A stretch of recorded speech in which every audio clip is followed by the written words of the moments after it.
Breaking tonight, we have brand new images of the Manchester bomber. After 3 weeks in Libya, he came back to England just days ago. These pictures are the first that we have seen of the terrorists around that time. They were snapped by surveillance cameras in a mall just days before he loaded up a backpack with explosives miles from his own home and walked into the Ariana Grande concert hall as the music was ending, taking the lives of 22 people. Good evening, everybody. I'm Martha MacCallum, and this is the story. As the details come in, we know that among the dead, 3 girls, aged 8, 15, and 18 years old.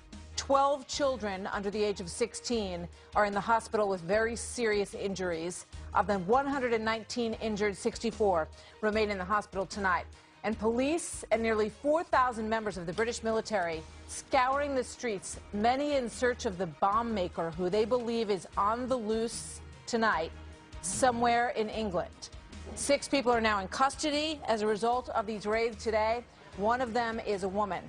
We have several big guests for you to add their expertise to this quickly moving story this evening. House Homeland Security Chairman Mike McCall on how ISIS fighters are tracked here in the United States, and former Islamic extremist Majid Nawaz and former Israeli counterterrorism officer Aaron Cohen take us inside the life of Abedi's family and friends and the place that he lives and hails from in England.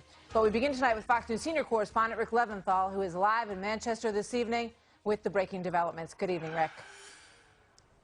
Good evening, Martha. This has been an aggressive and fast-moving investigation resulting in at least 6 arrests here in Manchester and 2 more in Tripoli, Libya, all triggered by the very quick identification of that bombing suspect as 22-year-old Salman Abedi. And as you mentioned, there are new images of him now taken last Friday at a Manchester shopping center where he is seen holding a bag believed to be the one that carried the bomb to the arena on Monday night.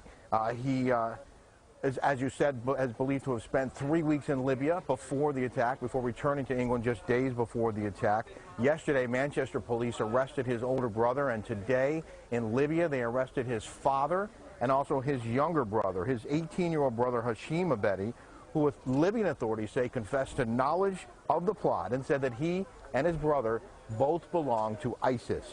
There have been a number of raids here in the Manchester area. One earlier today where 3 people were taken into custody, and then that one tonight that you referenced where a woman was seen being led away in handcuffs, possibly because she might be part of a terrorist cell related to Abedi.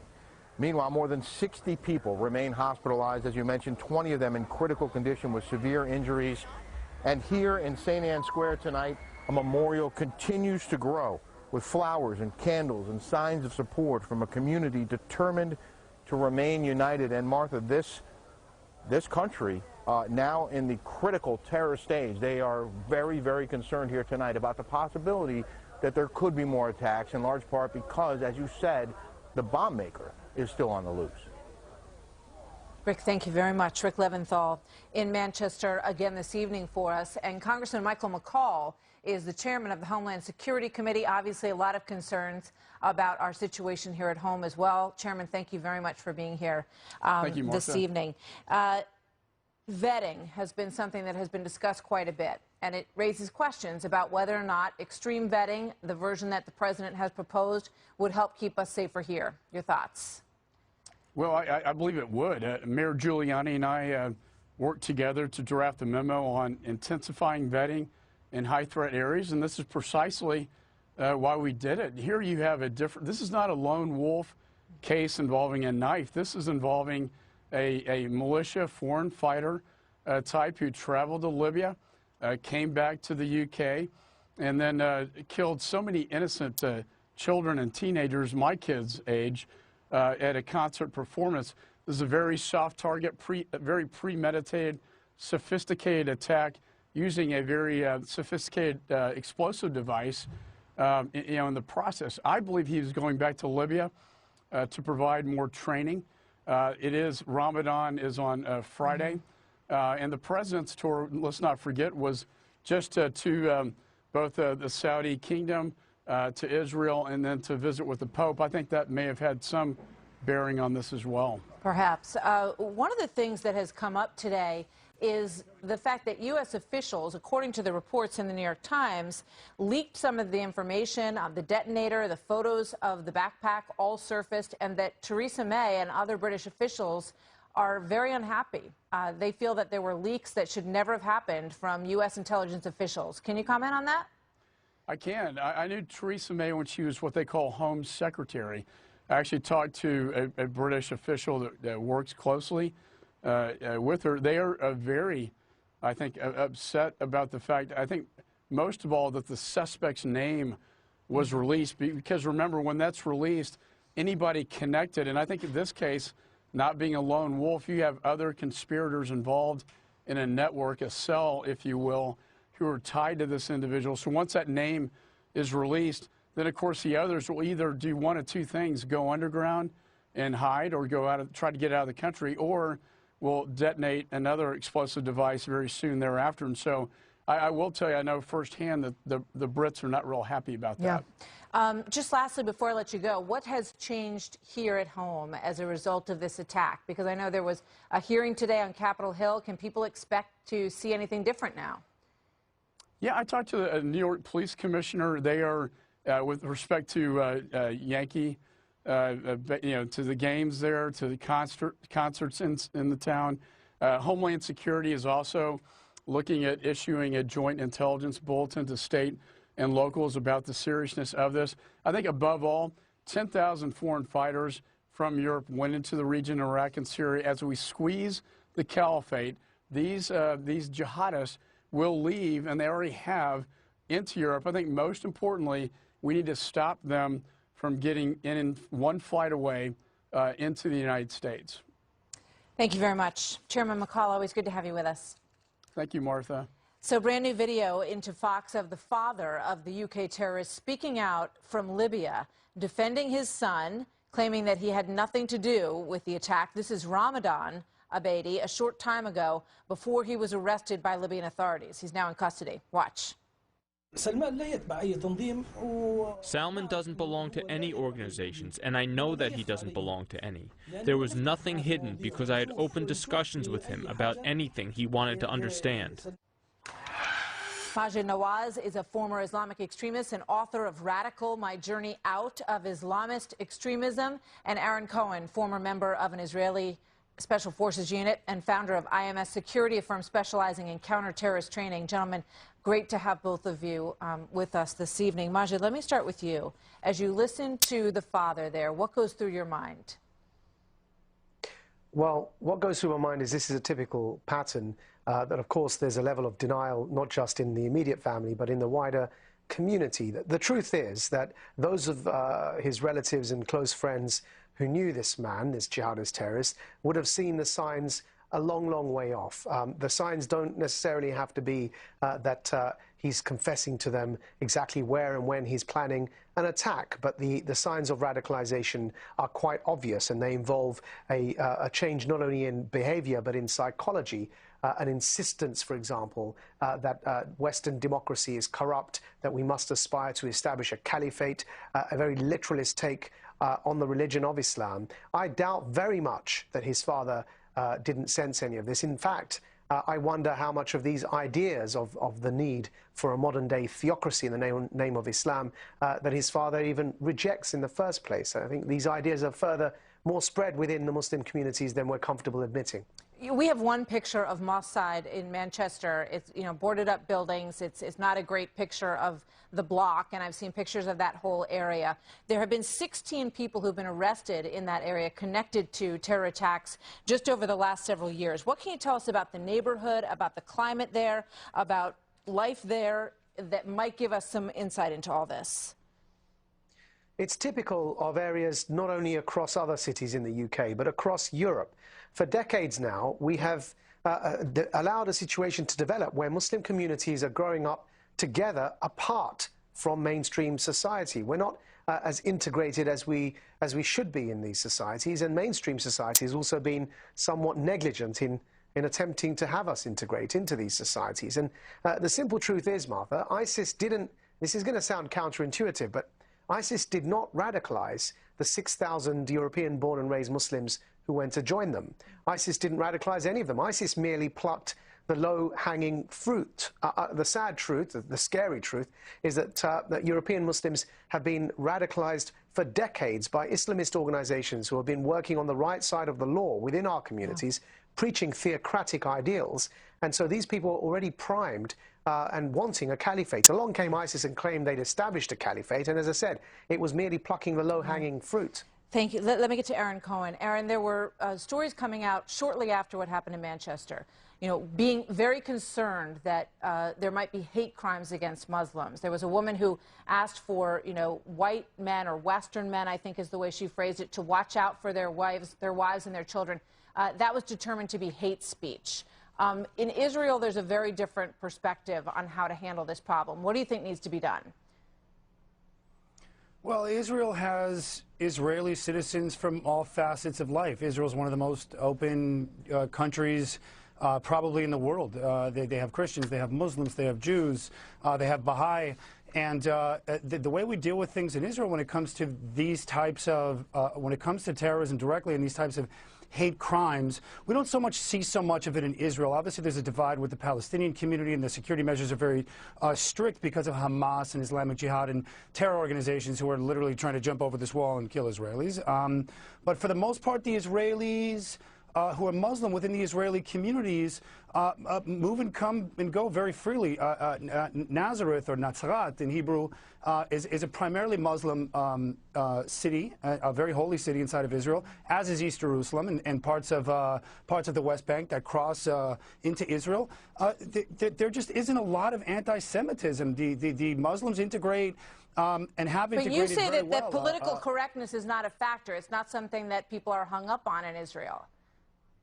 It's not a factor because the 1 million plus Muslims who live in Israel are also afraid of terrorists. Fahim, which is a very large Arab village inside of Israel, not far from Haifa, is also afraid of terrorists. They want the security measures that the Israelis provide. The Arabs inside of Israel know that terrorists are Islamists and that they're extremists and that they're willing to blow up children like we saw in Manchester. And they have become so used to living in that kind of society, and I think now we're all living in that kind of society in Europe and the United States. And we have Arabs who serve in the Israeli defense forces. We have Arabs who are part of our security apparatus. That's part of life there. So nobody deals with any kind of nonsense when it comes to that. Aaron and Majid, thank you very much. I hope you'll come back soon. Good to see you both.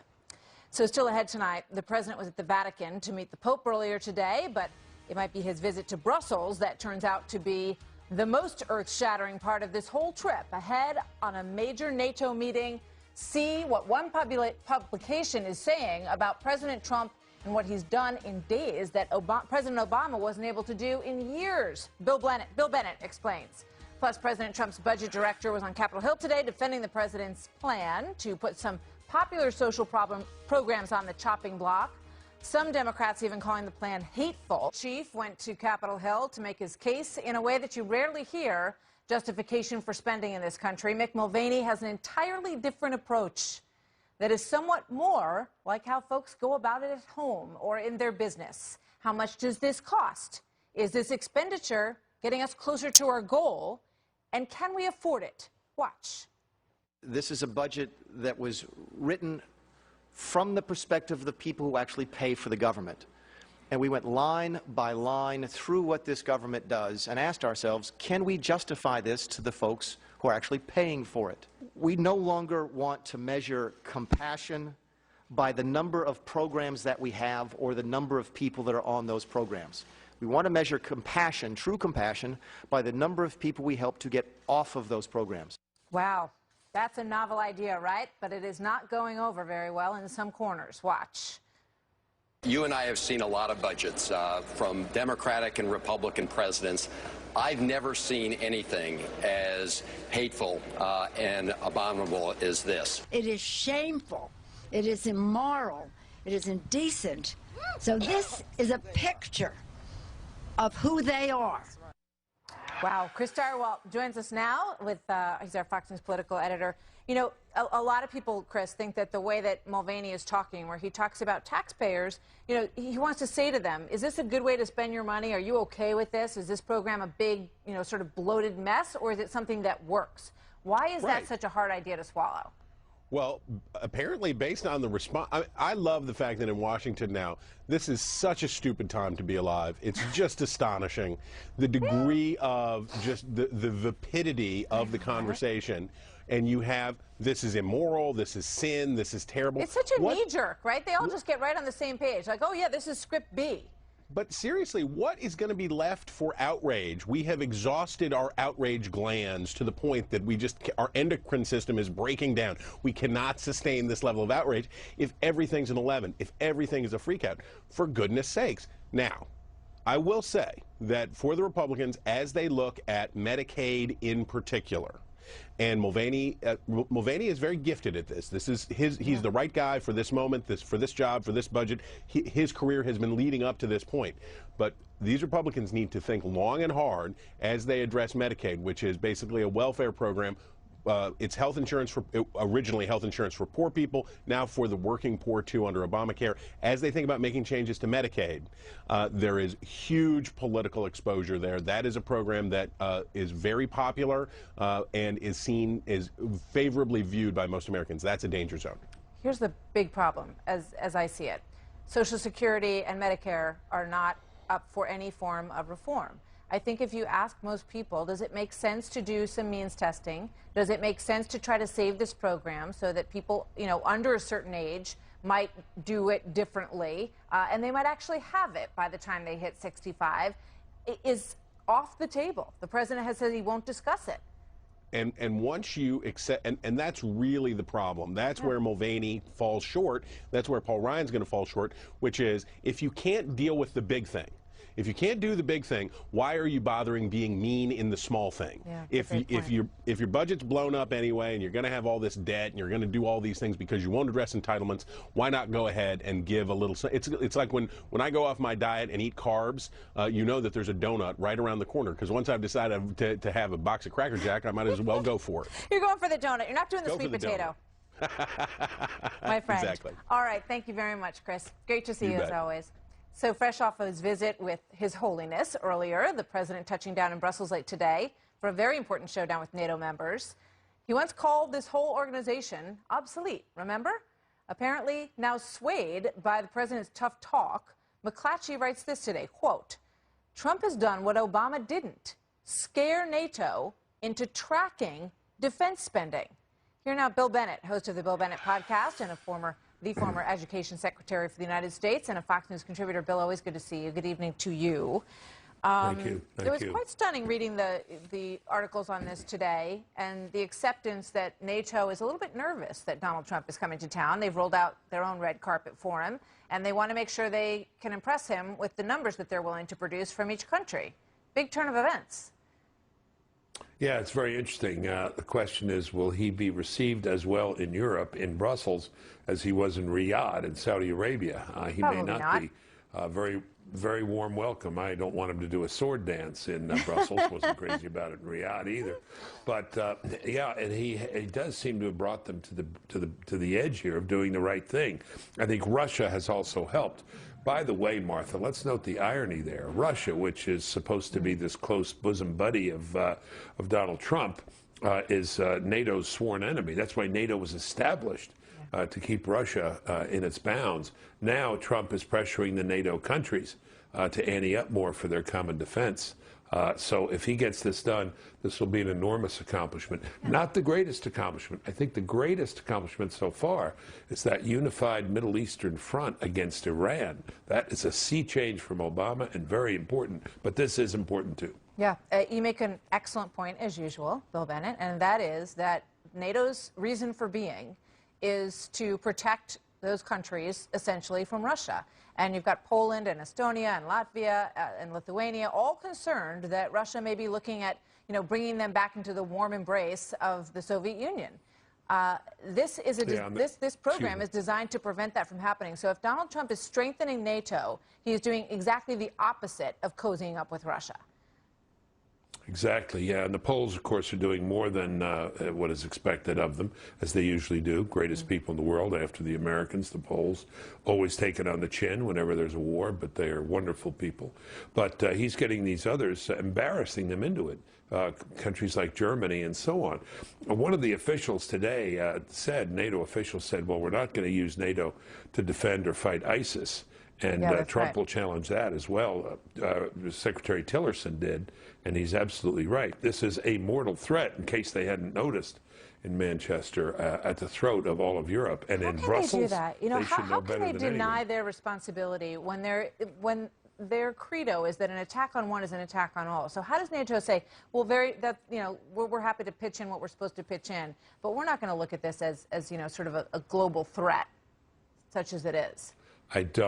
I don't know, but they have lost so much ground in Europe. The things that made Europe so great, the belief in the religious faith, the belief in capitalism, the kind of nationalistic thrust that these countries had, they've lost an awful lot of ground. So we'll see. But ISIS is aimed at them. Let's hope we just don't get this indifference or this reluctance or this sense of resignation.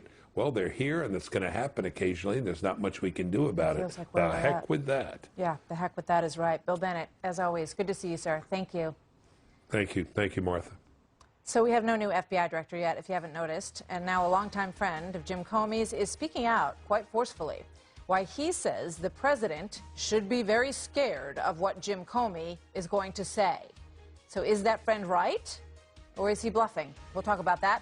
Shocking revelations tonight also as the Obama White House was scolded by the FISA court for overstepping their bounds right at the end of the Obama administration, doing illegal searches for some time on American citizens. This is a very big story. We will lay it out for you tonight.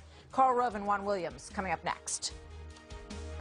And the way to make government accountable is make it transparent so that the American people can know exactly what decisions are being made, how they're being. Evidence tonight that the NSA under President Obama illegally gathered the phone calls and emails and personal information of countless American citizens, violating their constitutionally protected privacy over the course of the majority of his presidency, as it was reported today.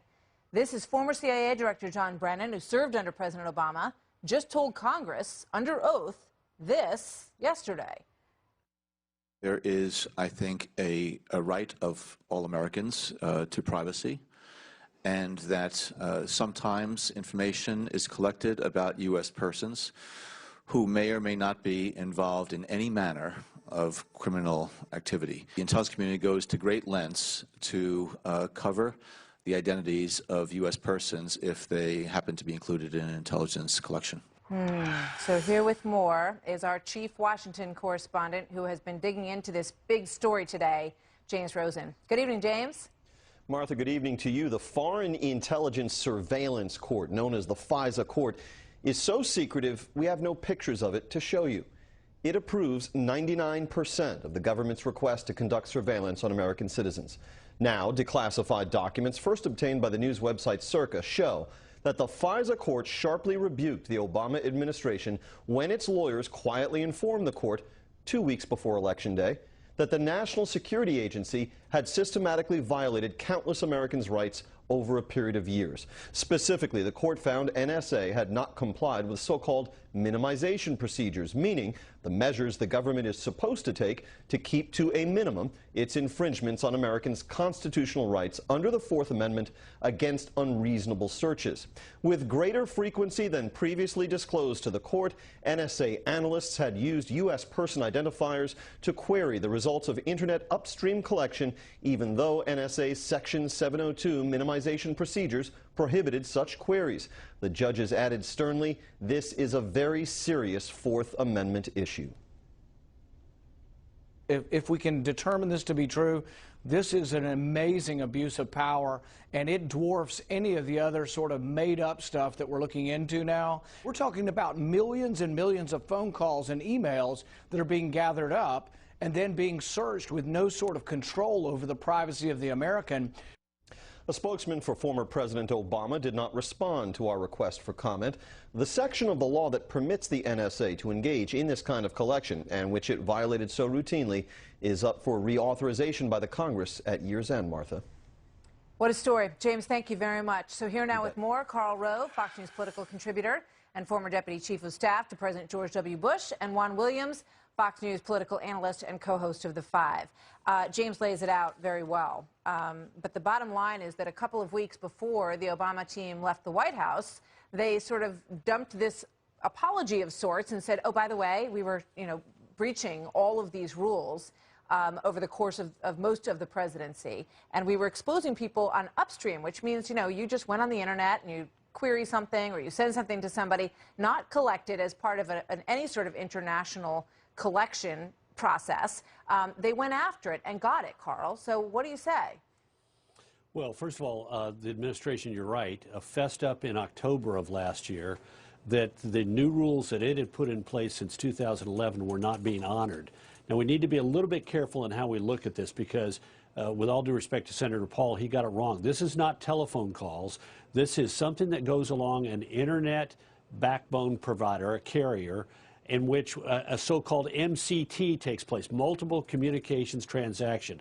So think of it this way. There's a great amount of information flowing out there, and some American citizen who's not a subject of either a FISA court order or another kind of court order that allows them to be surveilled, somehow talks about or has terms in their emails that have something to do with that greater subject that they're already looking at and looking at legally.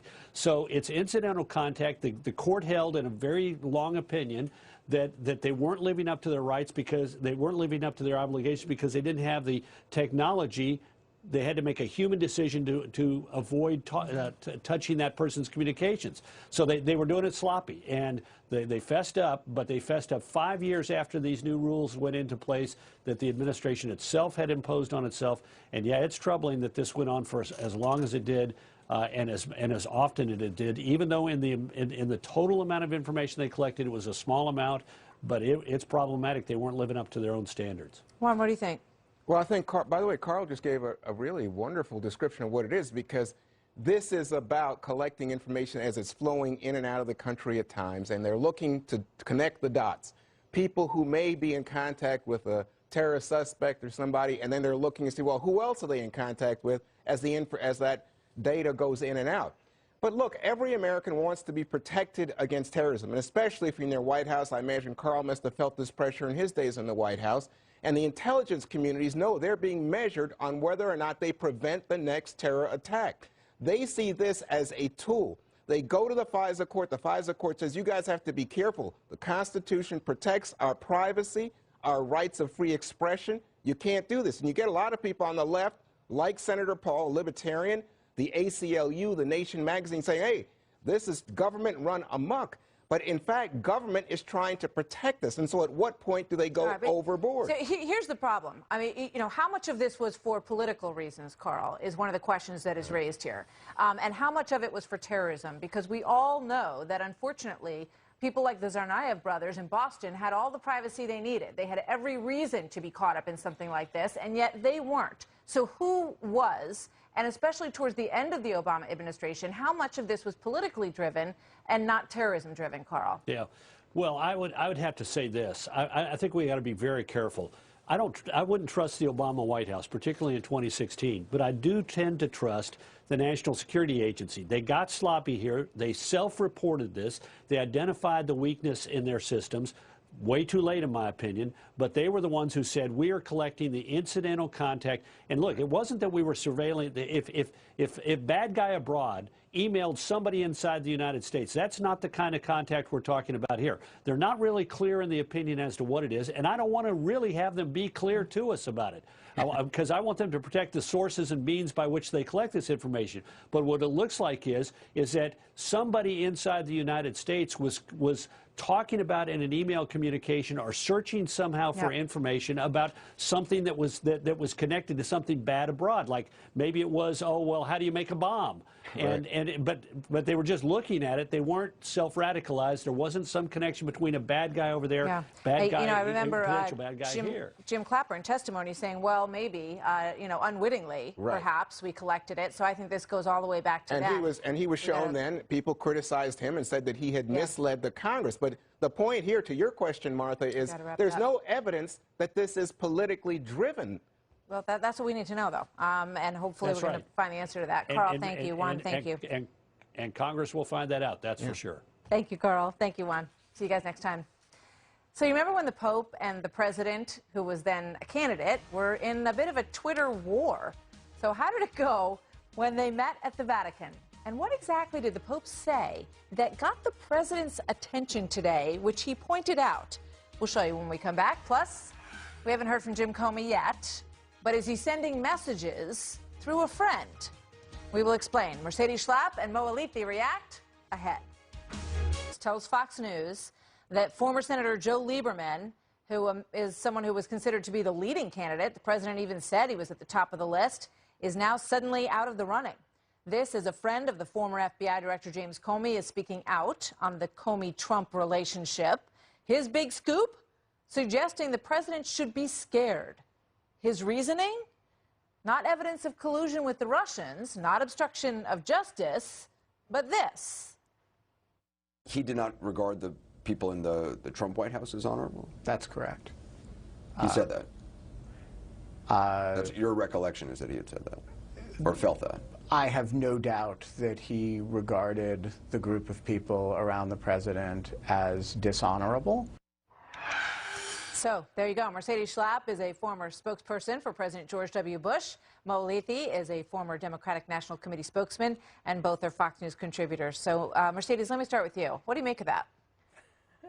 Well, I just think it's this moral high horse that Comey and his surrogates like to put out in display. I mean, it's not the first time that we've seen James Comey and come out and basically create this political drama. You're going to see this probably in the next Senate Intelligence Committee where he will be testifying publicly. You know, his surrogates also have been part of the ability to leak out information on what were in his memos. Of course, it's a memo specifically to Donald Trump and not the other ones. This is about James Comey trying to salvage his reputation despite the fact that he's had significant high-profile missteps, being criticized by both parties, Democrats, Republicans, who have basically said that he should be gone, that he should be fired. So I think that this is nothing new. This is a political game that they're playing. This is to try to to protect James Comey and to try to destroy President Trump. All right, I want to play another piece of this interview that goes to the question of what the president's intention may have been when he said, you know, can we let this go? Mike Flynn is not a bad guy, you know, something along those lines. Can we let this go? Watch this exchange. The president's people have said he's a kind of a transactional person, that he's, you know, in business, he's schmoozing, backslapping, and that it's just an attempt to kind of make the relationship more personal or friendly. So I think it's perfectly possible to read it that way. And I'm not even going to say that's the wrong way to read it. It's not the way Comey read it. I found that to be the most interesting part of that back and forth. Mo, what did you think? It's interesting, right? Because if you look just at that one moment, the moment where, you know, did the president say that, was he trying to push him? Was that, I don't know, right? Maybe you could just see that as him trying to chum up Comey a little bit. And does that rise to the level of obstruction? I don't know. I think where the president is finding some challenge, and where the special prosecutor is going to have to really dig in here, is when you take all of these different moments and string them together. When the president did that to Comey, you know, we know that was inappropriate, maybe not illegal. Do you think that any other presidents in the past have ever said to an FBI director or to someone at the Department of Justice, for example, can you see your way past this? Is this something we have to do or not? I don't know, but what I do Doesn't it seem logical that they probably did? Maybe they did, but it's that next step, firing Comey, right? It's that next step where he urged, or even before firing Comey, where he urged Coates and others to go out on the record and speak out against the investigation. When you string all those together, that's where it's creating this image. Denied that. Mercedes, go ahead. Coates denied that, Mo, and I think that the way you should listen to yourself, Mo, you're almost jumping to the fact that, well, let's string this together and it's going to become an obstruction of justice. Look, here's the deal. What in that conversation alone, when you talk to legal experts, they basically say that there was no intent. When you look at it just based on what you're seeing, even the New York Times had an opinion piece on it saying that's not obstruction of justice. This is why you have the special prosecutor. This is why the special counsel and the Democrats should be very pleased about this. We're let them figure this out. But the fact is, when you have political pundits making that jump, and also now we have Comey, where he's, where you have his associates, his surrogates coming out and being public in these interviews. I find that to be quite disturbing for them to go out and be talking to CNN and trying to, make these assumptions and having these conversations. It's almost like if Comey's putting these guys out there. Yeah, it's a good point. Is that going to have a reflection or an impact on the outcome of this, and people are listening to this? Basically, you've got a jury trial that's going to happen, essentially, and it could be changing what people think to some extent out there in the American public. Thank you both, Mo and Mercedes. Good to have you here today. So President Trump made the Vatican today's major stop on his tour that we've been watching. So were two of the world's most influential people able to forgive and forget. Pastor Robert Jeffress is one of President Trump's faith advisors, and he takes us in that might have seemed impossible just last year. Went off without a hitch today. President Trump visited the Pope at the Vatican today. So moved by this visit, he tweeted this message, quote, "Honor of a lifetime to meet His Holiness Pope Francis. I leave the Vatican more determined than ever to pursue peace in our world." Joining me now, Pastor Robert Jeffress has advised President Trump on matters of faith, and he is also a Fox News contributor. Pastor, good to have you with us this evening. Thank you for being here. Take us back to the moment along the campaign trail when the Pope was criticizing President Trump, now President Trump, about people who build walls, and what that all was like. Look, this could have been a very awkward meeting when you consider what has been said by each man over the last year and a half. I mean, the Pope fired the first shot, questioning Trump's Christianity because of his proposal to build a wall. He then compared the president's populism to Nazism. The president responded by calling the Pope's words disgraceful. But today, the president and the Pope decided to turn the other cheek, and when they emerged from that room, they looked like BFFs. And I really believe that was the right choice and the wise choice for both of these leaders. So how do you think it went in there? Because you have seen this president, working religious leaders, to put it crassly, I guess, to some extent, but you've seen him do that. How does he do that? Oh, it's an amazing thing to watch. I remember moderating a meeting between President Trump during the campaign and some never-Trump religious leaders, and they were all ready before the president came in to give him a piece of their mind. And by the time he came in, he listened politely to everyone. He didn't look at his watch once, and once he had listened to them, he explained his point of view. And at the end of the meeting, Martha, he had them eating out of his hand. And I'm sure today that the president was very disarming and listening to what the Pope said. But remember, the Pope is also a political animal, as he described himself, and he knew exactly how to disarm the president. So you had two pros at work here today. Well, apparently, President Trump told the Pope on the way out the door that I will never forget what you said.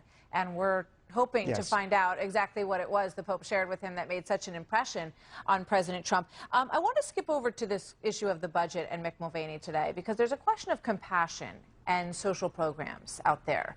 Let me play this for you, and I want to get your thoughts on it. Okay. We don't want to measure our commitment to the country by the amount of money that we spend, but instead on the number of people that we help get off of these programs and get back in charge of their own lives. Just have time for a quick response. A few seconds, sir. Well, I think the president is going to be balanced. Remember back in the health care debate, he said he does not want to see people dying in the streets. He's not your typical Republican, and I think the president will end up doing the right and compassionate thing. Pastor Jeffress, thank you very much. Good to see you as always. Coming up next, our quote of the night.